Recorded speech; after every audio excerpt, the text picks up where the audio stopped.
Oke, kita bertemu lagi. Mudah-mudahan gak bosan ya lihat saya. Baru 2 minggu yang lalu, kita sekarang ketemu lagi. Ya, ibadah kita hari ini saya mengambil subtema. Tema kita tetap tema besar kita, Jesus is the center.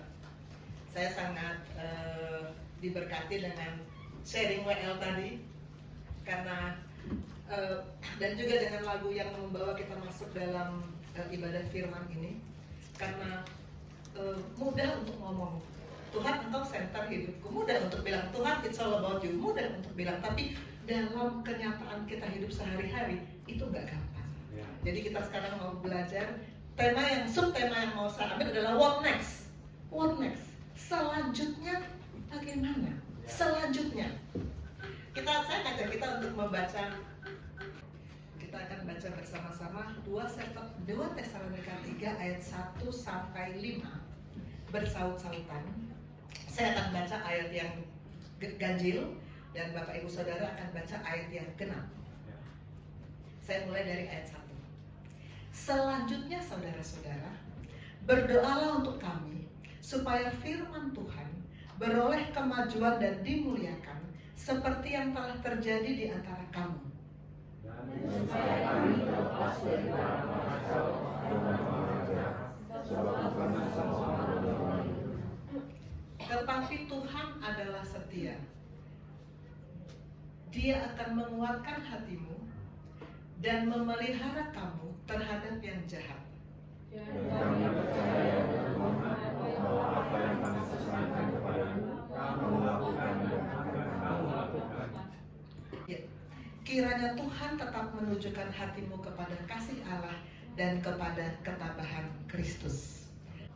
Saya mengajak kita untuk bersama-sama membaca ulang ayat 1 yang tadi kita baca.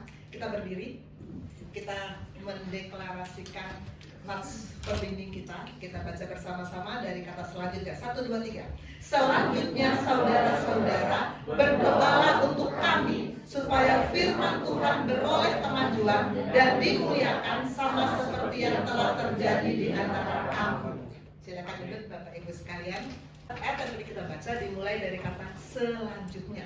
Kalau kita dengar selanjutnya, pasti kita akan berpikir ini kelanjutan dari apa ya? Sebelumnya ada apa? Maka kita coba lihat, ini surat Paulus kepada jemaat di Tesalonika. Kita coba melihat Tesalonika tuh di mana ya? Kalau saya buka peta perjalanan misionaris Rasul Paulus, Tesalonika tuh ada di sini nih, di sini, Yunani Utara. Di Yunani Utara. Saya belum pernah ke Yunani. Yerusalem aja belum pernah. Ini sambil bukan promosi ya, tapi saya memang dapat info dari Bapak Rohani kemarin bahwa kita sudah ada planning tahun depan di 5-17 Maret ke Holy Land. Saya suka jalan ke luar negeri. Dari tahun 2000 sampai sekarang, tiap tahun saya punya grup teman-teman yang sama hobinya selalu ke mencari-cari tempat-tempat yang memang menarik, ke banyak tempat. Tapi ke Holy Land saya tidak pernah berminat selama ini. Gak pernah berminat, ya gak berminat aja selama ini sebelum masuk GC. Tapi sebelum masuk GC gak pernah berminat. Saya gak pernah ke Holy Land. Pastor jadi udah. Tetapi sesudah saya membaca leaflet ini, saya langsung tertarik. Kenapa? Karena Bapak Rohani bilang kita hanya akan mengunjungi tempat-tempat yang memang penting dalam perjalanan Tuhan Yesus ketika itu. Kita nggak ke tempat-tempat yang sponsor, kan adalah kalau tur ya, tahu lah yang punya biasa tur ya, ada yang memang kita harus sana karena ada sponsor di situ. Kita hanya akan mendatangi tempat-tempat yang memang penting untuk membangun roh kita. Karena itu saya langsung bilang ke Bapak Rohani, saya langsung daftar. Dan saya mengajak kita semua juga untuk menyiapkan waktu, menyiapkan tabungan, karena saya yakin ini pasti akan memberkati kita semua. Untuk koas yang pas sudah habis koasnya, masih nunggu UKM PPD, ayo ikut. Karena jarang sekali kesempatan untuk sama-sama Bapak Rohani. Dengan Bapak Rohani sendiri, kita akan dijelaskan secara kita kan tahu bagaimana kalau Bapak Rohani mengajarkan pengajarannya langsung di tempat tempat-tempat tersebut pasti luar biasa sekali. Kita siapkan waktu dan waktu kita. Ever sudah selesai kelas. Tadi aku tanya, wah dia udah bisa nih. Oke, tapi kita akan ke Yerusalem. Yerusalem itu di sini nih, di sini Yerusalem. Jadi kita akan ke sini, bukan ke Asia kecil sih. Jadi mungkin 2025 kali. Mana tahu ada lagi perjalanan ke tempat Paulus berkiprah. Di sini ada Tesalonika, ada Korintus, ada Efesus, di sini ada Roma. Di sini daerah-daerah yang kita baca sehari-hari di Bible. Inilah lokasi-lokasinya. Dan sekarang kita lihat jemaat di Tesalonika. Apa sih yang terjadi sehingga Paulus bilang selanjutnya? Saya buka pasal sebelumnya, kan kalau mau tahu tinggal buka kan. Saya cari satu ayat yang saya dapat dalam 2 Tesalonika 2 ayat 15. Bunyinya begini, sebab itu berdirilah teguh dan berpeganglah pada ajaran-ajaran yang kamu terima dari kami, baik secara lisan maupun secara tertulis. Berdirilah teguh dan berpeganglah pada. Kalau berdiri teguh, itu nggak mungkin maju mundur. Teguh, itu kuat. Itu akan tetap konsisten. Seperti tadi WL bilang, kita harus punya komitmen, kita harus konsisten dengan komitmen kita. Itu namanya berdiri teguh. Kalau berpegang itu tidak goyah, tidak ragu, berpegang. Berdiri teguh, berpegang pada apa? Ajaran-ajaran yang telah kamu terima. Oh, rupanya Tesalonika, jemaat Tesalonika baru mengikuti pemuritan, permodulan, berbagai macam penyingkapan pengajaran dari bapak rohaninya Paulus. Dan sesudah diajar oleh Paulus bilang selanjutnya, itu yang tadi kita baru baca. What next? Selanjutnya. Bagaimana dengan kita? Kita jemaat Gesim. Sejak saya masuk di Gesim, saya selalu mengatakan firman yang kita terima setiap ibadah minggu itu, kalau untuk nutrisi, itu nutrisi rohani. Untuk nutrisi, kami di medis punya istilah TKTP. Singkatan dari apa? Tinggi kalori, tinggi protein. Nutrisi yang TKTP. Di sini setiap hari minggu kita mendapat nutrisi rohani yang TKTP. Setiap hari minggu kita mendapat pengajaran-pengajaran yang sangat bergizi tinggi dari bapak rohani. Saya merasakan sejak masuk di Gesim jauh berbeda dari pengajaran-pengajaran yang saya dapatkan sebelumnya. Dan bagaimana dengan koas IPD Koja? Sekarang ada alumni di sini. Koas IPD Koja sekarang nggak ada ya. Ini hari ini tidak ada. Mulai besok akan datang. Tapi satu orang dari mereka sudah hadir di sini. Joyce boleh berdiri. Ini Joyce dari IPD 54. Besok mereka baru akan mulai koas. Memang jumlahnya juga minimalis, hanya 3 orang. Sama dengan grup yang kemarin 53, hanya minimalis. Tapi kita percaya di tangan Tuhan, jumlah bukan masalah. Yang penting mutu, yang penting kualitas. Amin. Tuhan, ingat Tuhan untuk Allah Bapa untuk menyelamatkan dunia hanya butuh 1 orang. Hanya butuh seorang Abraham. Jadi 3 orang udah kebanyakan sebetulnya. Tetapi Tuhan pasti akan pakai luar biasa kalau kita mau berserah penuh kepadanya. Nah, alumni koas IPD Koja, waktu di IPD Koja sudah mengikuti banyak acara ya, kalau istilah koas hampir sama, mungkin lebih banyak acara kerohaniannya daripada acara pendidikan. Jadi kenapa? Karena kerohanian lebih penting. Roh kita kekal, tubuh kita, ilmu yang kita miliki, harta yang kita kumpulkan pada saatnya selesai, kita nggak akan bawakan. Roh kita yang terpenting. Permuritan, permodulan, komsel, ibadah Gesim, ibadah Bidrokris, pelayanan pasien, tamburin gereja, semuanya sudah kalian yang alumni yang tadi tamburin di sini kan, puji Tuhan tetap hadir walaupun sudah alumni, karena mereka bukan cari muka sama saya, bukan ya, cari muka sama Tuhan ya. Kita kalau nari bukan menarik perhatian orang-orang yang hadir, bukan, menarik perhatian Tuhan, supaya Tuhan tertarik lihat kita dan terus taruh firman-Nya kepada kita dan kita hidup terus Zoe bersama-sama dengan Tuhan. Amin. Karena itu sesudah pemuritan, permodulan, komsel, ibadah Gesim, ibadah Bidrokris, pelayanan pasien, tamurin, selanjutnya what next? Kita akan baca yang tadi kita akan renungkan satu demi satu ayat yang tadi sudah kita baca. Selanjutnya, saudara-saudara, berdoalah untuk kami supaya firman Tuhan beroleh kemajuan dan dimuliakan sama seperti yang telah terjadi di antara kamu. Selanjutnya saudara-saudara, berdoalah. Berdoa itu sebetulnya kegiatan yang kita sangat rutin. Sangat rutin. Siapa yang nggak pernah berdoa? Pasti berdoa. Tetapi berdoa kita untuk apa ya? Coba kita perhatikan setiap hari kalau kita berdoa, apa sih yang menjadi topik doa kita? Bagi sebagian besar orang Kristen, terutama yang bayi rohani, yang anak kecil rohani, doa adalah daftar permintaan. Doa adalah daftar permintaan.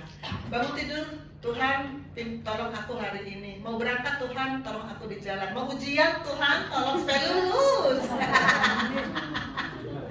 Mau presentasi, Tuhan tolong supaya lancar. Semua daftar permintaan. Karena memang anak kecil itu, bayi, anak kecil itu memang bisanya cuma minta. Minta, gak dikasih nangis. Minta, gak dikasih ngambek. Anak kecil begitu. Kalau kita anak kecil rohani, kita pun begitu. Hanya minta sama Tuhan, Tuhan gak kasih, ngambek sama Tuhan. Ngambek sama Bapak Gembala, ngambek sama Pastor Gary. Hanya minta, maunya diikutin. Tapi firman Tuhan bilang, kalau kita, what next? Selanjutnya, langkah yang lebih lagi apa? Berdoalah supaya firman boleh beroleh kemajuan. Berdoa untuk firman, bukan berdoa untuk kepentingan diri sendiri. Berdoa untuk firman. Setia berdoa untuk hamba Tuhan. Saya mau ngajak kita mulai sekarang untuk menambahkan dalam daftar doa kita tiap hari. Doa buat hamba Tuhan, terutama yang sedang happening sekarang apa? Gesi Bali. Gesi Bali butuh dukungan doa. Ini ibadah pertama Gesi Bali, enggak deh, ibadah kesekian ya, udah ada Talita soalnya. Ibadah kesekian Gesi Bali. Ini minggu lalu, Pastor Yo, dan ini sekarang. Bapak rohani kita sedang ada di Bali sekarang. Nanti siang akan bicara tentang bersungguh-sungguh yang kita pernah ikuti bersama di sini. Masukkan Gesi Bali dalam pokok doa setiap hari. Karena Tuhan bilang begitu. Selanjutnya berdoalah supaya firman beroleh kemajuan. Bukan supaya kita punya urusan dilancarkan. Memang Tuhan pasti akan tolong kita, tapi kita harus berdoa lebih dari itu. Lebih dari itu. Saya panggil Michelle. Silakan Michelle. Alumni. Hari ini yang maju alumni semua. Karena yang anggota sudah pensiun. Silakan. Michelle mau share bagaimana doanya selama ini, dan sesudah dia sadar harus ditingkatkan, maka sejak kita sharing itu ya sampai sekarang dia sudah berubah. Ya, silakan. Iya, shalom Bapak Ibu Saudara sekalian. Dokter, ya perkenalkan saya Michelle, saya di PD 52. Dari PD 52 di alumni. Di sini saya mau berbagi sedikit mengenai cerita sharing. Biasanya sih kalau misalnya berdoa ya sama seperti dokter katakan, biasanya mau minta apa gitu, kayak ada tugas minta dilancarkan, ujian minta dilulusin gitu. Biasanya sih itu doa untuk diri sendiri, kalau enggak untuk keluarga dekat aja. Nah kalau misalnya yang lain tuh saya kurang berdoa dengan lain. Terus di hari, kalau nggak salah tuh hari Jumat, saya dapat firman Tuhan dari Dokter Susan. Saya coba renungkan, yaitu firman dari 2 Tesalonika 3 yang 1 yang tadi kita sudah baca, yaitu selanjutnya saudara-saudara berdoalah untuk kami supaya firman Tuhan beroleh kemajuan dan dimuliakan sama seperti yang telah terjadi di antara kamu. Nah dari ayat ini saya menjadi sadar bahwa selama ini saya masih sibuk dengan diri sendiri, belum banyak berdoa bagi orang lain ataupun bagi firman Tuhan sendiri. Padahal dari ayat itu sudah dibilang bahwa kita juga harus turut serta dalam memajukan firman Tuhan, agar nanti juga pekerjaan Tuhan yang dilakukan itu dapat beroleh kemajuan dan nanti nama Tuhan yang dimuliakan. Nah selain itu juga setelah saya baca lagi, saya juga berpikir bahwa kita sebagai orang percaya itu memang dipanggil untuk saling mendoakan sesama kita, sesuai dengan amanat agung yang sudah pernah saya dengar dari pemberitaan atau pembuduran hari itu dalam Matius 28 ayat 19 sampai 20 yang berbunyi, karena itu pergilah, jadikanlah semua bangsa muridku dan baptislah mereka dalam nama Bapa, Anak dan Roh Kudus, dan ajarlah mereka melakukan segala sesuatu yang telah kuperintahkan kepadamu, dan ketahuilah aku menyertai kamu senantiasa sampai kepada akhir zaman. Oleh karena itu saya sadar bahwa berdoa itu bukan cuma buat kita atau cuma ada masalah atau dan yang lain, tapi doa sendiri itu merupakan panggilan Tuhan untuk kita sebagai umatnya agar bisa mendatangkan kehendak Tuhan di muka bumi ini. Nah, kemudian saya juga masih koas, masih banyak harus belajar. Dari situ saya mulai belajar untuk mendoakan setiap malam di daftar doa saya, mulai dari perintisan dan pembangunan gereja Navigation di Manado dan juga yang sudah ada di Bali. Saya mulai doakan pada malam itu. Saya berusaha, saya juga masih mencoba, mungkin terkadang masih karena sudah capek, lelah, masih skip sedikit. Masih berusaha untuk lebih rutin lagi untuk berdoa agar nanti juga kalau saya sudah besar, nama Tuhan kan juga dimulakan dari gereja tersebut. Ya mungkin sekian kesaksian dari saya. Terima kasih. Iya, terima kasih Michelle. Di operin ke Ever. Ya. Ya, bagian pertama dari What Next adalah bangun kehidupan doa. Bangun kehidupan doa yang bukan it's all about me, tapi it's all about Jesus. It's all about firman. Amin. Kedua, ayat ketiga. Ayat yang ketiga. Tetapi Tuhan adalah setia. Ia akan menguatkan hatimu dan memelihara kamu terhadap yang jahat. Tuhan adalah setia. Saya tampilkan di sini alumni, semua kenalnya, yang saat ini tidak bisa hadir karena mereka memang Tuhan sedang utus ke tempat-tempat lain. Ini Ben di Manado, ini Ena di Lampung, ini Swesti sih di Jakarta tapi lagi jaga. Ini Rio di Kupang, ini Ming di Bandung, dan ini Togu di Surabaya. Saya mau katakan kepada mereka dan kepada kita semua, Tuhan setia. Dia akan menguatkan hatimu. Kalian sudah alumni, sudah tersebar, Tuhan taruh di mana-mana. Tuhan setia. Dia akan terus menguatkan hati kalian. Dia akan terus memelihara kalian terhadap yang jahat. Untuk apa? Ayat 4 di bawah. Dan kami percaya bahwa di dalam Tuhan, bahwa apa yang kami pesankan kepadamu, kamu lakukan dan akan kamu lakukan. Apa yang sudah kalian terima selama 10 minggu, apa yang kita jemaat GESIM sudah terima selama ini, Tuhan setia menguatkan kita, memelihara kita. Untuk apa? Ada tujuannya, supaya kita lakukan dan akan terus lakukan apa yang Tuhan sudah pesankan kepada kita, apa yang Tuhan sudah singkapkan kepada kita, apa yang kita dapat dari sharing-sharing khotbah-khotbah selama ini, supaya kita lakukan dan akan terus lakukan. Komitmen yang tadi dikatakan oleh WL kita, komitmen. Kita harus komit bahwa ini Tuhan, saya mau lakukan terus. Bukan hanya selama di PD Koja, bukan cuma selama 1 jam, 2 jam, 3 jam ibadah di gedung ini, tapi tiap-tiap hari dalam kehidupan nyata kita, kita terus lakukan dan terus lakukan. Untuk itu Tuhan menguatkan kita dan memelihara kita dari yang jahat. Kami percaya di dalam Tuhan, ayat 4, bahwa apa yang kami pesankan kepadamu, kamu lakukan dan akan terus kamu lakukan. Saya undang Ever ini juga mau menceritakan sesudah lepas dari IPD Koja, apakah dia tetap lakukan apa yang Tuhan taruh di hatinya. Silakan. Shalom Bapak Ibu Saudara. Iya, Ever mau cerita waktu itu kan Ever kakinya patah kan. Terus operasi, tapi habis itu harus melanjutkan stase ke Semarang forensik. Nah, itu keadaannya Ever sama sekali nggak bisa jalan, jadi harus di kursi roda. Dan seminggu pertama di Semarang itu rasanya berat karena benar-benar harus bergantung sama orang, benar-benar nggak bisa jalan sendiri dan nggak bisa ngapa-ngapain. Untungnya masih saat minggu pertama itu masih online.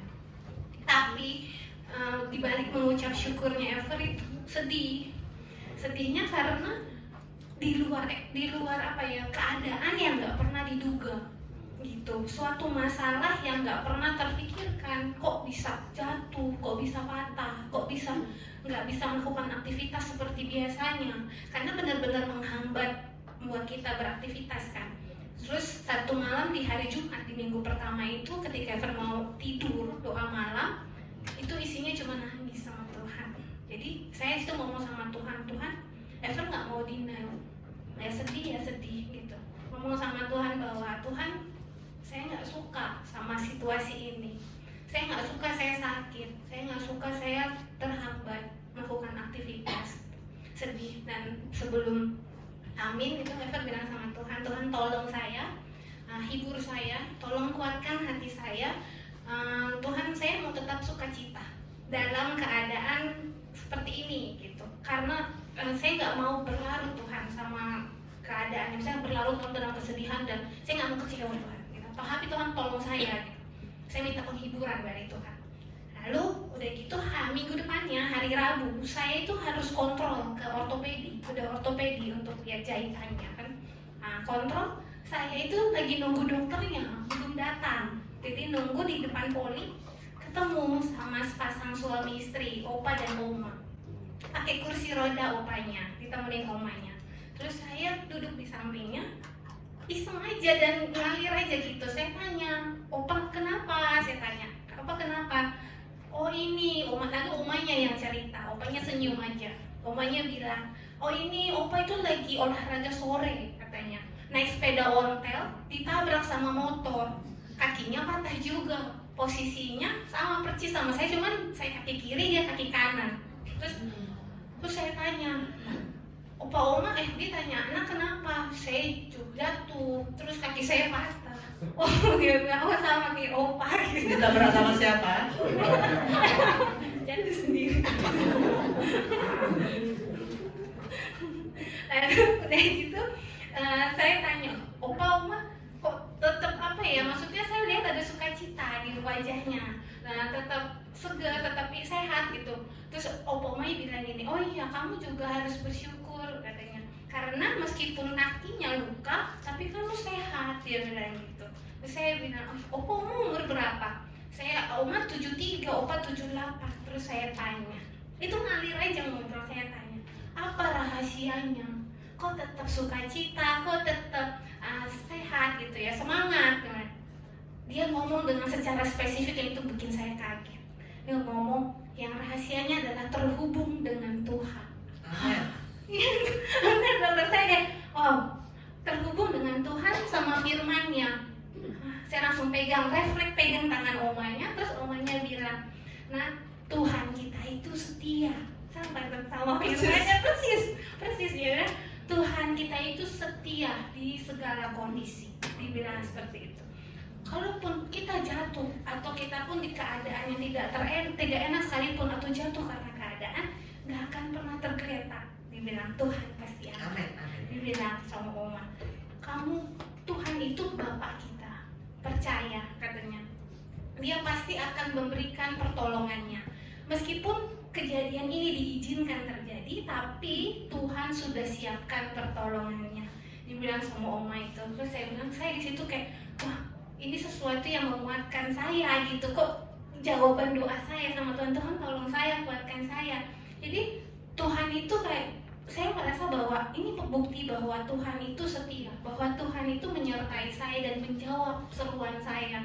Tolong saya Tuhan, hibur saya, seperti itu. Lalu ya Opa ini cerita bahwa Oma masih melayani Tuhan sampai hari ini sama Opa, jadi asyaf, kriter, dan ibadah itu di gereja kami jam 6 pagi. Jadi Oma sama Opa dari jam 5 pagi sudah di gereja. Lalu saya langsung ke otak saya masih tidur. Jam 5 pagi, kalau hari Minggu saya sih hari Minggu, nanti dulu Opa lo sudah di gereja, sudah doa pengawalan, mau persiapan pelayanan. Saya bilang, wow luar biasa. Iya, karena yang memberi hidup kan Tuhan, opa oma. Jadi opa oma ya hidup untuk Tuhan.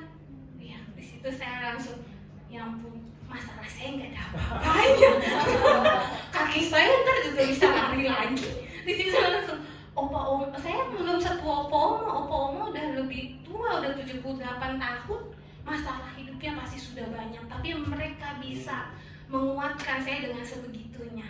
Itu rahasianya dengan terhubung dengan Tuhan gitu. Ada kekuatan yang lahir dari Tuhan, yang mereka ya jadi alat Tuhan. Nah di situ saya langsung wah iya, ya kita ini alat Tuhan. Di keadaan seperti apapun, keadaan yang tidak diprediksi sekalipun, ya Tuhan mau kita itu belajar, dan Tuhan mau memperlebar kapasitasnya kita gitu, secara mental, secara sudut pandang, dan Tuhan mau menunjukkan ke kita bahwa Dia memulihkan gitu, Dia mampu dan Dia mau gitu. Nah sekiranya kesaksian ini memberkati kita semua. Tuhan Yesus berkati. Puji Tuhan, Dia mampu dan Dia mau. Kita mesti imani itu. Dia mampu dan Dia mau. Dan saya harap kalian semua ya, sampai umur 78 kayak si Opa tetap terhubung dengan Tuhan ya. Dan ada kata pensiun dari status sebagai anak Tuhan, hamba Tuhan, murid Tuhan. Amin. Untuk what next? Bagian kedua, bagian pertama tadi bangun kehidupan doa. Bagian kedua, lakukan firman. Karena untuk itu Tuhan menguatkan kita dan terus memelihara kita untuk melakukan firman.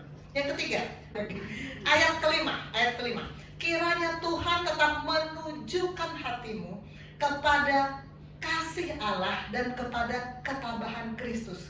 Tuhan mau hati kita tertuju bukan pada masalah kita, bukan pada kesulitan kita, bukan pada kaki yang sakit, bukan, tapi kepada kasih Allah dan ketabahan Kristus. Kasih Allah itu kalau pemuritan dengan Koasi PD Koja pasti keluar nih ayat Yohanes 3 ayat 16. Hafal.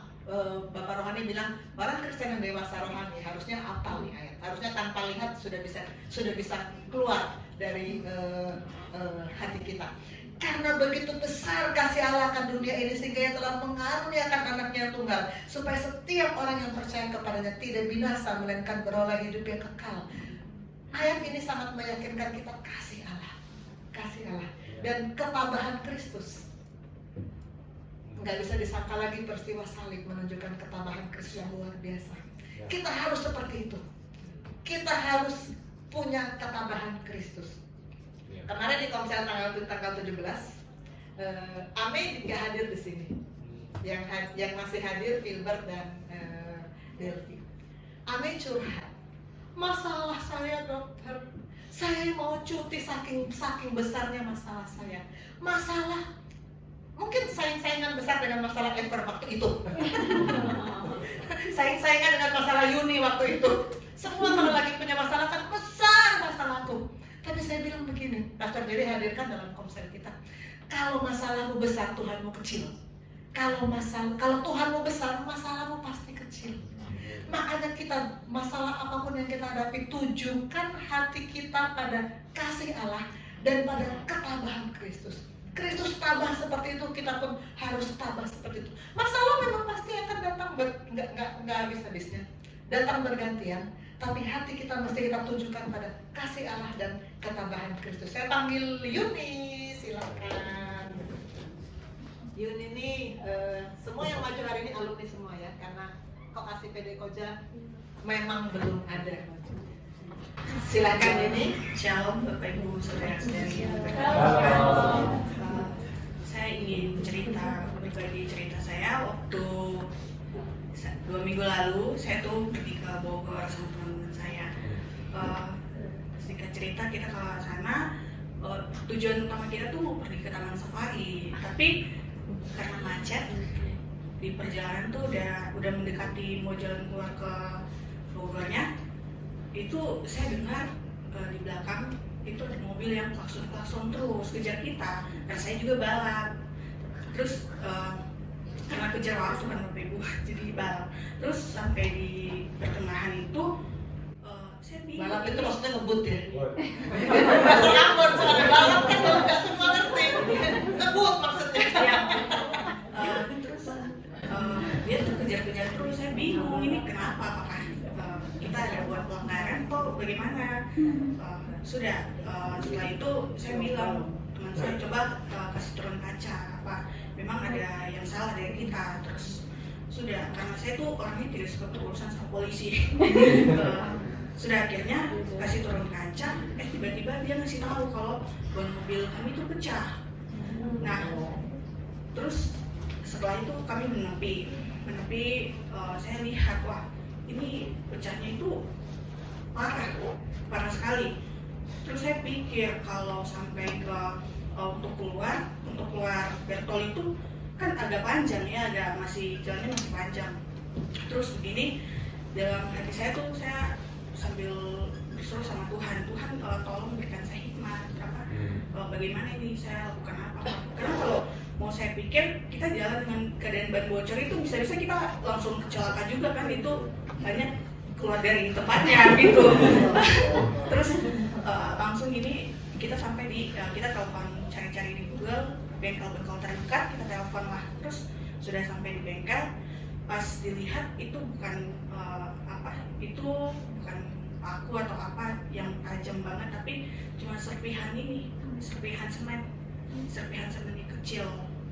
Setelah itu kok saya bilang kok bisa sampai ban yang sebesar ini, serpihan semen yang kecil ini bisa sampai begitu, bocahnya parah.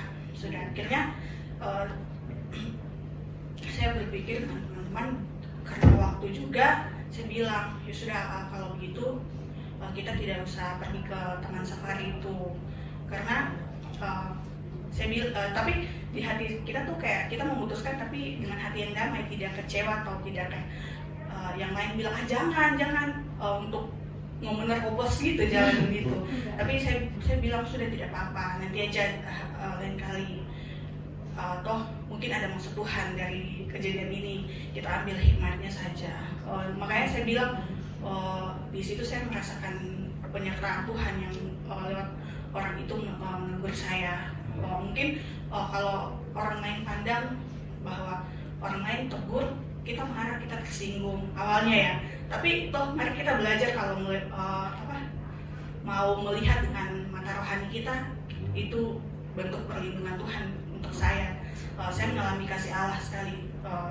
Dan poin yang kedua yaitu saya mengalami ketabahan Tuhan karena saya tidak kecewa saat saya tidak pergi ke taman safari dengan hati yang damai. Kami memutuskan itu. Dan saya pikir kalau mungkin setiap orang mengalami masalah ya, tidak ada yang tidak mengalami masalah, tapi bagaimana respon hati kita kepada Tuhan. Dan Bapak Ibu, saya pulang dari Bogor tuh malamnya, paginya yang saya ibadah 2 minggu lalu, saya dengar oma saya meninggal. Nah pas itu saya bilang bagaimana ya, saya mau pulang atau tidak, atau mau melanjutkan stase. Setelah itu saya coba izin sama dokter anestesi, karena kebetulan saya kos anestesi waktu itu di Koja. Terus dokter mengizinkan, puji Tuhan, tapi pas saya cek begini tidak dapat tiket. Cuman hati saya tuh bilang ya sudah, kalau memang ini maunya Tuhan untuk saya tidak pulang atau bagaimana, ya saya terima dengan hati yang damai. Itu pulang juga tidak ketemu saya punya oma ini, nanti hidup lagi. tapi hati saya damai untuk memutuskan itu, karena saya tahu kalau saya datang ke gereja juga tidak yang membuat lemas hati saya nggak bagus, tidak. Tapi karena saya tahu kalau memang kita punya hubungan yang dekat sama Tuhan, kita punya koneksi sama Tuhan. Kata kemarin waktu minggu lalu itu yang anaknya dokter mengatakan hubungan itu hubungan sama Tuhan itu tidak dipengaruhi oleh keadaan. Jadi saya juga mau seperti itu. Kalau punya hubungan sama Tuhan, dalam keadaan apapun saya mau tetap terhubung sama Tuhan. Masalah apapun itu, masalah itu di belakang, tetapi kita punya Tuhan yang besar, pasti saja ada jalan keluar. Seperti saya mau baca firman Tuhan yang berbunyi di dalam 1 Korintus 10 ayat 13. Pencobaan yang kamu alami ialah pencobaan biasa yang tidak melebihi kekuatan manusia. Sebab Allah tidak membiarkan kamu dicobai melampaui kekuatan. Kiranya kesaksian saya memberikan jadi berkat untuk Bapak Ibu saudara-saudara sekalian. Terima kasih. Puji Tuhan. Ya, setiap masalah yang kita hadapi, masalah pasti akan ada. Tapi setiap masalah yang kita hadapi, percayalah, Tuhan mau hati kita tertuju pada kasih Allah dan terus melihat ketabahan Kristus. Maka saya harus tabah, harus kuat seperti Kristus memberi contoh. Maka puji Tuhan Yuni nggak jadi ke apa tuh? Mau kemana tadinya? Yang ketemu dengan singa-singa itu? Taman safari. Ke taman safari nggak jadi, tidak sedih. Nggak apa, nanti kita kesana dengan Pastor Jerry. Nggak usah sedih. Nggak bisa pulang waktu nenek oma dipanggil Tuhan. Tetap nggak sedih, tetap nggak kehilangan sukacita. Kenapa? Karena kita menunjukkan hati kita kepada kasih Allah dan kepada ketabahan Kristus. Amin. Saya akan lanjutkan share slide saya. Ya, bagian yang ketiga dari what next adalah terus tujukan hati kita kepada kasih Allah dan kepada ketabahan Kristus. Poin keempat dari what next adalah jangan kendor. Jangan kendor. Tadi saya sangat suka tadi pilihan sharing dari WL dan pilihan lagu untuk masuk dalam firman yang mengatakan kita harus komit. Kita harus komit. Jangan pernah kendor. Kita harus komit. Kita katakan Yesus itu center terus, jangan kasih kendor. Ini ketika sekian minggu yang lalu ya saya ngobrol sama Delvi bilang, dokter sebenarnya waktu saya sebelum masuk IPD Koja, saya niatnya nggak usah terlalu rohani ya, niatnya gimana sih kok masuk IPD Koja, di IPD Koja kita kan dipaksa ke gereja. Saya padahal pengennya nggak terlalu rohani. Nah, renungan dari iman ke iman yang kita sebagian dari kita gunakan setiap pagi di tanggal 8 Agustus judulnya terus berdayung ke hulu, dan saya besarkan alinea yang nomor 2 dari terakhir ya. Saya suka kalimatnya. Ketahuilah, dunia sekitar Anda berada dalam aliran negatif.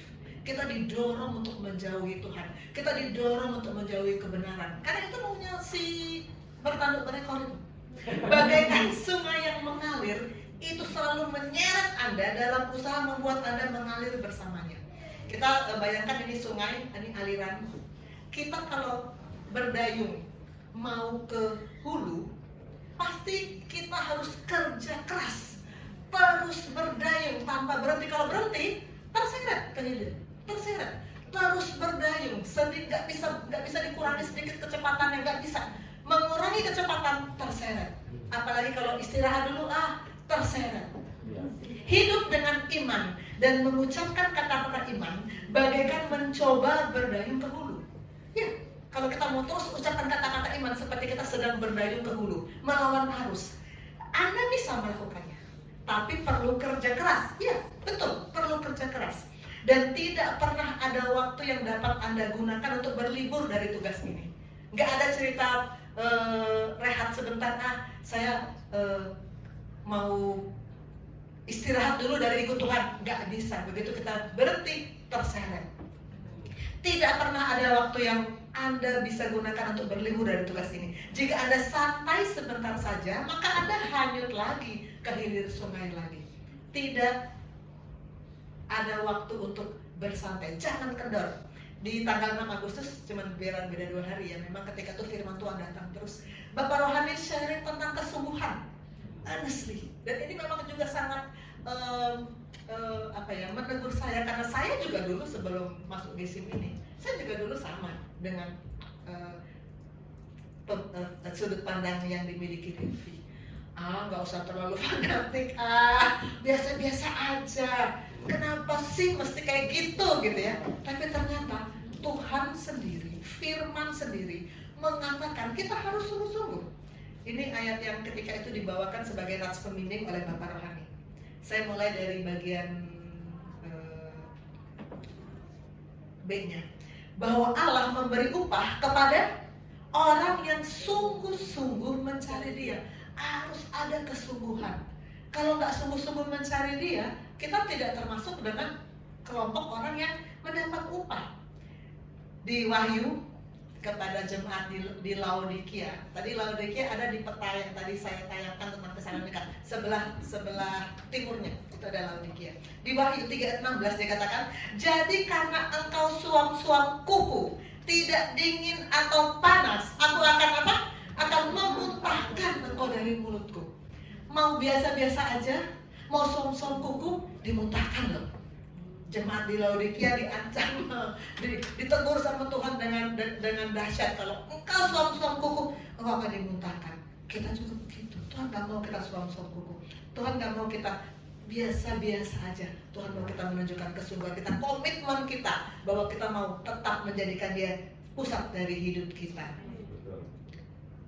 Saya undang Delvi. Minggu yang lalu Delvi sudah sharing, sekarang sharing lagi. Mumpung masih bisa datang. Shalom, dokter, pastor, dan saudara semua. Bagi yang belum kenal, perkenalkan nama saya Delvina, saya dari IPD 53. Bersyukur hari ini saya diberikan kesempatan kembali oleh dokter untuk men-sharingkan di mana saya mendapatkan pemahaman baru setelah melalui pemuritan di IPD Koja ini. Jadi benar sekali yang tadi dokter bilang bahwa sebelum masuk IPD Koja ini saya tidak berniat untuk menjadi terlalu rohani. Nggak tahu kenapa, tapi ya seperti itu gitu. Dan nggak nyangka juga gitu sama seperti dokter juga. Tapi setelah saya diprolog ke Pondok Cabe, juga setelah dapat pengajaran dari dokter, Pastor Debbie, Pastor Joseph, saya jadi memiliki sudut pandang yang baru gitu di dalam Tuhan. Dan bersyukur akan hal itu. Kemudian saya juga mendapat teguran dari firman Tuhan yang tadi dokter sudah tampilkan, di mana teguran itu saya dapatkan pada saat saya membaca sharing dari dokter setiap paginya itu di tanggal 8 Agustus 2023, di mana dari teguran itu seperti yang tadi sudah ditampilkan juga oleh dokter, di mana saya tuh kemungkinan kebanyakan terpengaruh oleh dunia yang memberikan hal-hal yang mungkin negatif-negatif gitu dalam kehidupan saya. Tapi dari bacaan renungan itu saya diingatkan, saya ditegur untuk terus bertekad mengisi hati, mulut, dan pikiran saya oleh firman Tuhan setiap harinya gitu kan. Saya juga harus terus berlari, mendayung, dan seperti tema dokter ini, jangan kendor gitu di dalam Tuhan setiap harinya. Mungkin gak gampang buat saya karena memang itu bukan hal yang mudah. Tapi kembali lagi saya diingatkan oleh Pastor Joseph gitu, kalau misalnya saya memiliki kerinduan untuk dekat sama Tuhan, saya memiliki niat untuk dekat sama Tuhan, Tuhan akan lebih lagi gitu, memiliki kerinduan lebih dari yang saya miliki gitu, untuk saya bisa dekat dengan Tuhan gitu. Jadi itu sangat memberkati satu hal yang menyentuh gitu di dalam kehidupan saya dan menguatkan saya secara kerohanian.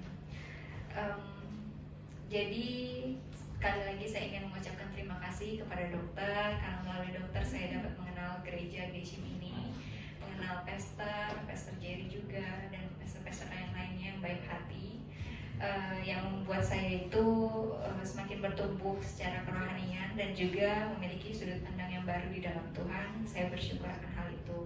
Mungkin sekian dari kesaksian saya. Tuhan Yesus memberkati. Puji Tuhan.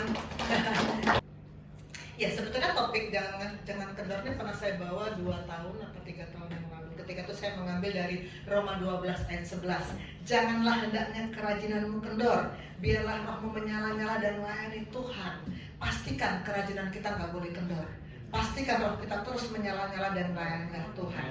Jangan kendor. Kelima, stop neto. Neto ini singkatan dari no action talk only. Stop neto. Apa sih neto? Ini tulisan yang saya ambil dari Kompasiana, dari Kompasiana. Pernah mendengar kata neto kan? Tapi ini bukan neto yang kita tahu yang di Amerika itu, bukan. Ini adalah no action talk only. Dan judul dari artikel ini di Kompasiana adalah Neto people ke laut aja deh. Dunia aja nggak suka sama orang neto, apalagi surga. Surga nggak suka kalau kita neto sama Tuhan. Jangan neto. Di Alkitab yang neto sama Tuhan itu siapa? Kita lihat Matius 23 ayat 3. Sebab itu, turutilah dan lakukanlah segala sesuatu yang mereka ajarkan kepadamu.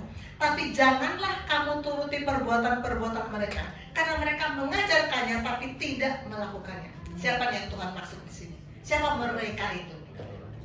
Para ahli Taurat, orang Farisi. Sepanjang Tuhan Yesus berkiprah 3,5 tahun, mereka terus menjadi musuh Tuhan, terus mencari-cari kesalahan Tuhan. Dan akhirnya mereka kan yang menghasut bangsa Israel untuk menyalibkan Yesus. Mereka ini yang notabene adalah pemimpin-pemimpin. Ternyata Tuhan bilang apa? Mereka mengajarkannya tapi nggak melakukannya. Neto. Kamu turuti sih yang diajarkan, tapi jangan turuti kehidupan mereka. Tuhan mau kehidupan kita selaras dengan apa yang kita omongin. Nah, saya mau mengajak kita untuk menyadari bahwa gampang sekali loh neto sama Tuhan. Delvi maju. Ini lagu yang sangat sering kita nyanyikan. Saya mau ajak kita sama-sama nyanyikan bait ini aja. Ambil nadanya, filternya.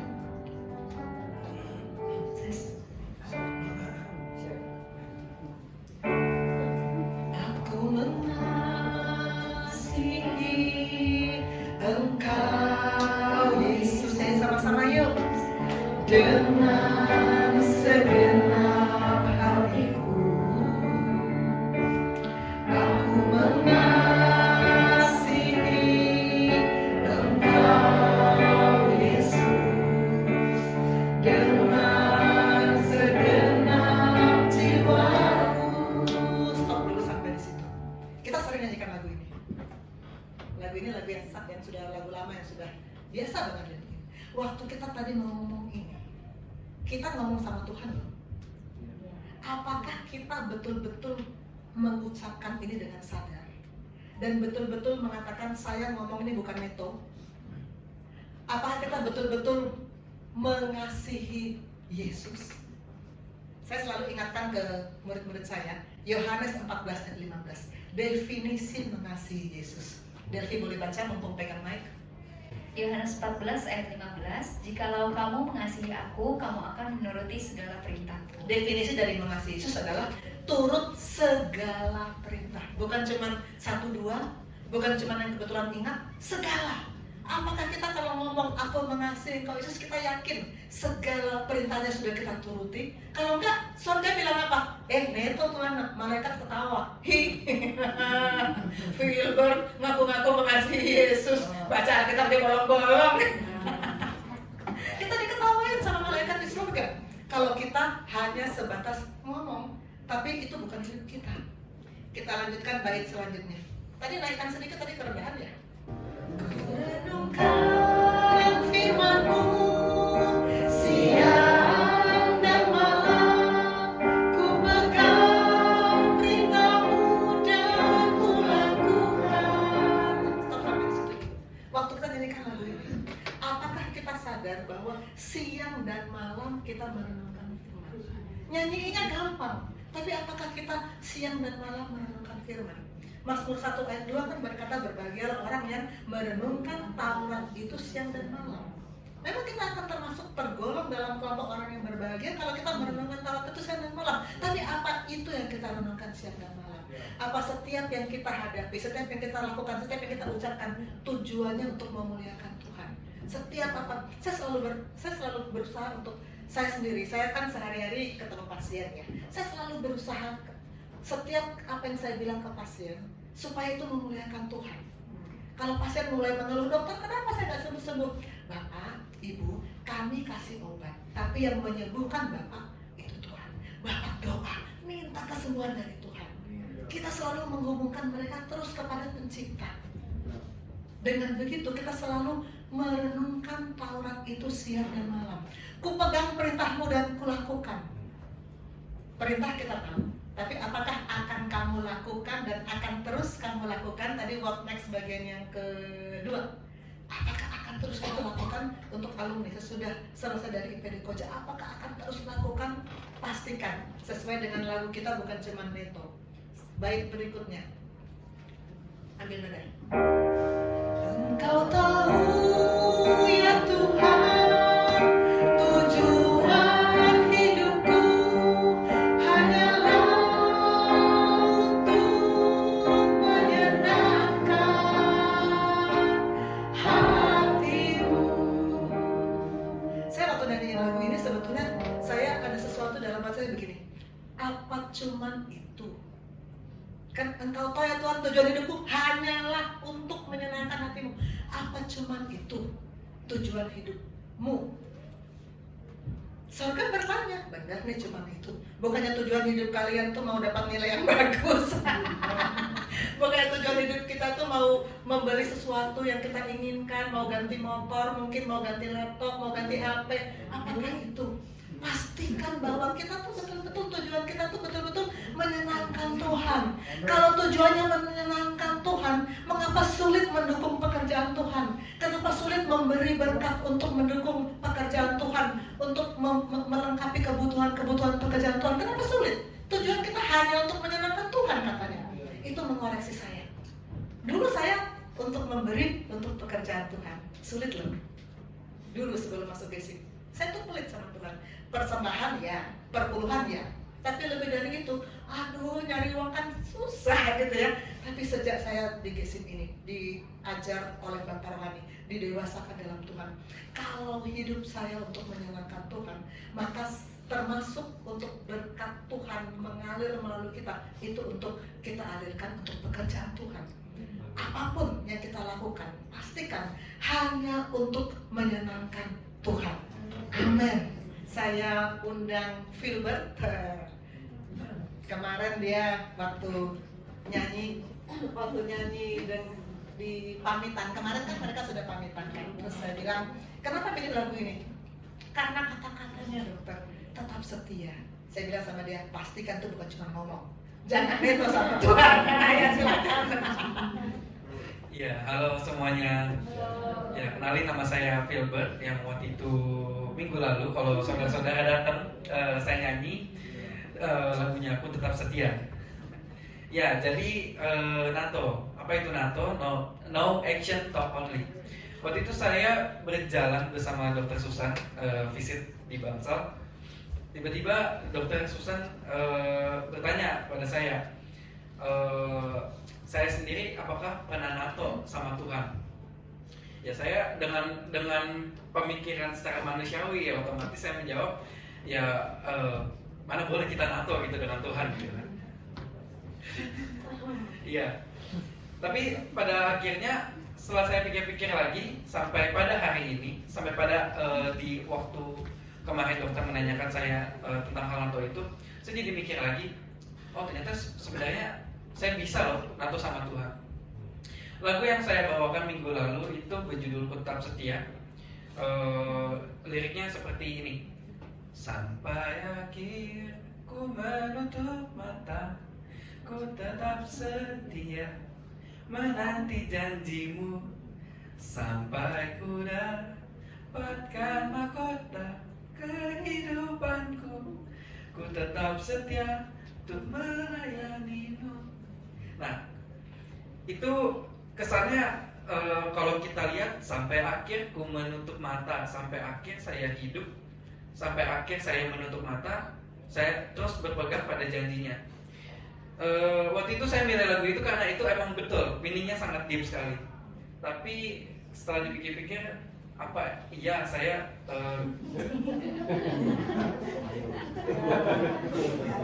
Udah janji ya dia ya. Bukan cuma sorga yang dengar, kita juga dengar.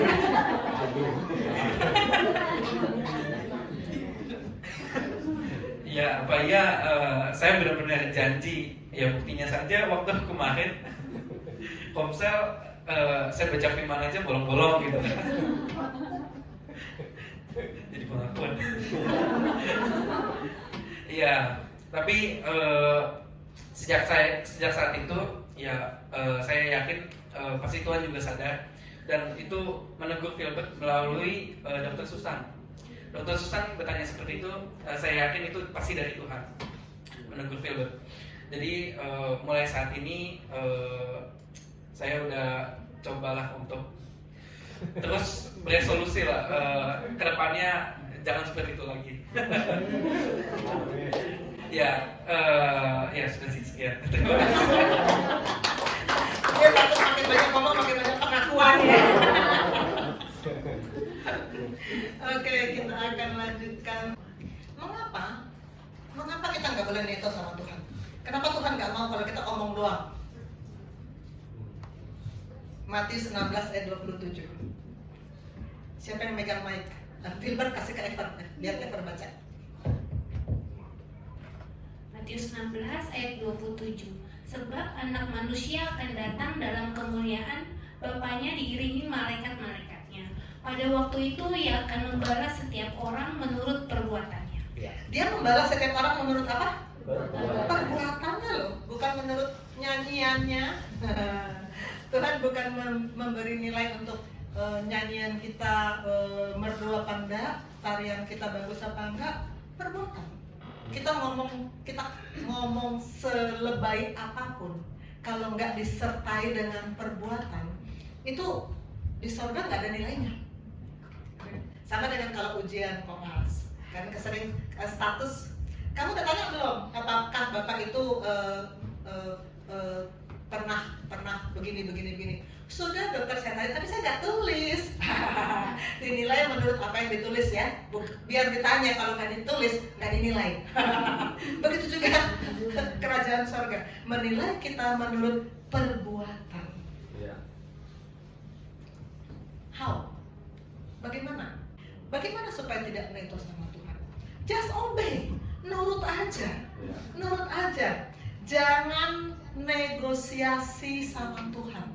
Jangan negosiasi. Kalau kita lihat gambar ini siapa nih? Pasti kita tahu. Yunus, Tuhan suruh ke Niniwe, dia negosiasi, dia kemana? Tarsis. Lalu masuklah dia dalam perut ikan, 3 malam di hotel perut ikan, asik. Ini siapa nih? Kalau lihat di belakangnya ada patung, ini Lot ya. Lot ketika Tuhan mau menjungkir balikan Sodom Gomora, Tuhan ingat akan Lot karena dia ingat akan Abraham. Tuhan menyelamatkan Lot. Lot disuruh pergi ke pegunungan, tapi dia tawar-menawar, Tuhan ke kota itu aja. Kita baca Kejadian 19 ayat 19. Ini Lot bilang gini, sungguhlah hambamu ini telah dikaruniai belas kasihan di hadapanmu, dan Tuanku telah berbuat kemurahan besar kepadaku dengan memelihara hidupku. Tapi jika aku harus lari ke pegunungan, pastilah aku akan tersusul bencana itu sehingga matilah aku. Sungguhlah kota yang di sana itu cukup dekat kiranya untuk lari ke sana. Kota itu kecil, izinkanlah kiranya aku lari ke sana. Bukankah kota itu kecil? Dengan demikian nyawaku akan terpelihara. Kadang-kadang kita suka pintar-pintaran loh sama Tuhan, tawar-menawar. Kita pakai akal pikiran kita. Ini Tuhan kayaknya mendingan yang ini, jangan yang itu. Just obey, jangan negosiasi. Kita kan tahu bagaimana kemudian kehidupan Lot dengan pilihan dia itu. Kita tahu bagaimana akhirnya istrinya menjadi tiang garam, bagaimana dia dengan kedua perempuannya akibat dari pilihannya itu. Just obey. Selective obedience is disobedience. Kalau kita hanya melakukan sebagian, itu sama dengan disobedience. Postpone obedience is disobedience. Kalau kita menunda-nunda, itu sama dengan gak melakukan. Di mata sorga, menunda-nunda sama dengan disobedience. Nanti kalau sudah lulus koas, nanti kalau sudah tabungan cukup, nanti melayani Tuhan kalau sudah pensiun, nanti. Saya sering cerita bahwa saya dengan anak-anak setiap malam baca Alkitab urut dari Kejadian sampai Wahyu, dan sekarang kami sedang menyelesaikan Yosua masuk ke Hakim-Hakim. Dan di sini saya membaca ketika kami di akhir-akhir Yosua, saya mempelajari bagaimana bangsa Israel, selective obedience dari bangsa Israel membuat mereka akhirnya terjerat dalam penyembahan berhala. Kita lihat di sini di Yosua 11 ayat 23. Demikianlah Yosua merebut seluruh negeri itu sesuai dengan segala yang difirmankan Tuhan kepada Musa. Dan Yosua pun memberikan negeri itu kepada orang Israel menjadi milik pusaka mereka menurut pembagian suku mereka. Lalu amanlah negeri itu berhenti dari berperang. Ini di Yosua 11. Tapi ternyata masih ada daerah-daerah yang belum direbut. Di Yosua 13, setelah Yosua menjadi tua dan lanjut umurnya, berfirmanlah Tuhan kepadanya, engkau telah tua dan lanjut umur, dan negeri ini masih amat banyak yang belum diduduki. Ternyata belum semua direbut. Memang sebagian besar sudah, tapi belum semua. Tuhan tahu kan semua. Lalu kemudian daerah tanah Kanaan yang menjadi daerah pusaka dari suku-suku bangsa Israel. Kita lihat di sini Yehuda, Simeon, Benyamin, dan Efraim semua dapat bagian. Ini yang menjadi inilah tanah Kanaan yang Tuhan berikan kepada mereka. Tapi ternyata masih banyak yang belum direbut. Tuhan suruh rebut, musnahkan penduduk aslinya. Tuhan tahu kenapa penduduk asli harus dimusnahkan. Tuhan tahu nanti kalau tidak dimusnahkan menjadi jerat bagi mereka.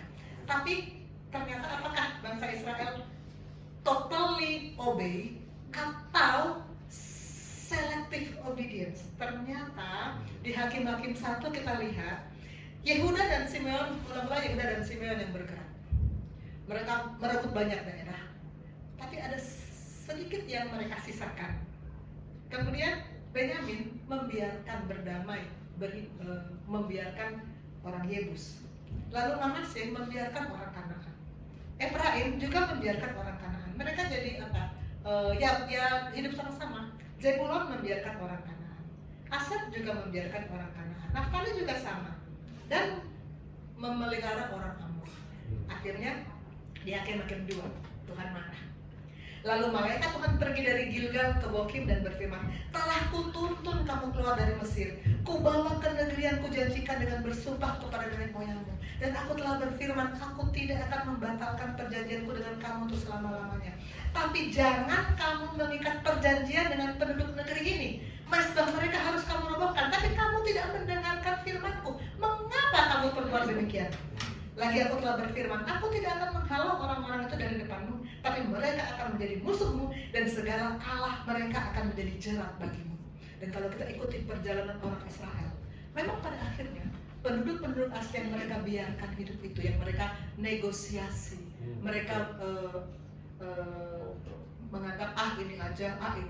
Kita kan suka begitu sama Tuhan ya. Tuhan bilang jangan, kita bilang Tuhan segini aja. Ternyata akhirnya para Baal, para dewa orang penduduk asli itu akhirnya menjadi jerat bagi mereka. Maka akhirnya kita lihat dalam perjalanan kerajaan Israel sesudah waktu di akhir Saul, Daud, Salomo, lalu pecah dua kan, utara selatan. Tidak habis-habisnya, terutama utara, terus menerus menyembah berhala. Selatan sebentar ada yang beberapa raja yang ingat gak yang saya tanya sama kalian? Yosafat itu siapa? Saya tanya ke mereka, Yosafat itu siapa? Mereka bilang, pernah dengar namanya Tuhan, dokter, tapi lupa siapa? Salah satu raja Israel Selatan, Yosafat itu yang ikut Tuhan. Tapi sebagian juga tidak menyembah Tuhan. Akhirnya Israel Selatan dibuang ke Babel, Yerusalem dihancurkan. Itu akhirnya karena mereka hanya selective obedience, sama dengan disobedience. Jangan kita neto sama Tuhan. Stop neto, just obey. Kita sampai pada kesimpulan untuk what next? Selanjutnya bagaimana? Karena kalian sudah alumni semua. Lalu selanjutnya bagaimana? Sudah nggak ikut pemuritan, nggak ikut permodulan, nggak ikut komsel, nggak ikut. Kadang-kadang komsel datang ya. Saya senang kalau ada alumni yang gabung ikut komsel. Udah nggak ikut pelayanan pasien. Selanjutnya bagaimana? Satu, bangun kehidupan doa. Masukkan dalam list doa pekerjaan Tuhan yang sedang Tuhan karyakan di bangsa ini. Dua, lakukan firman. Lakukan dan akan terus lakukan. Ketiga, tujukan hati kita kepada kasih Allah dan kepada ketabahan Kristus. Masalah boleh datang, tapi Tuhanku besar, masalahku kecil. Keempat, jangan kendor. Jangan sekali-kali berhenti berdayung. Pasti terseret. Dan kelima, stop neto, Just obey. Amin. Mari kita berdoa.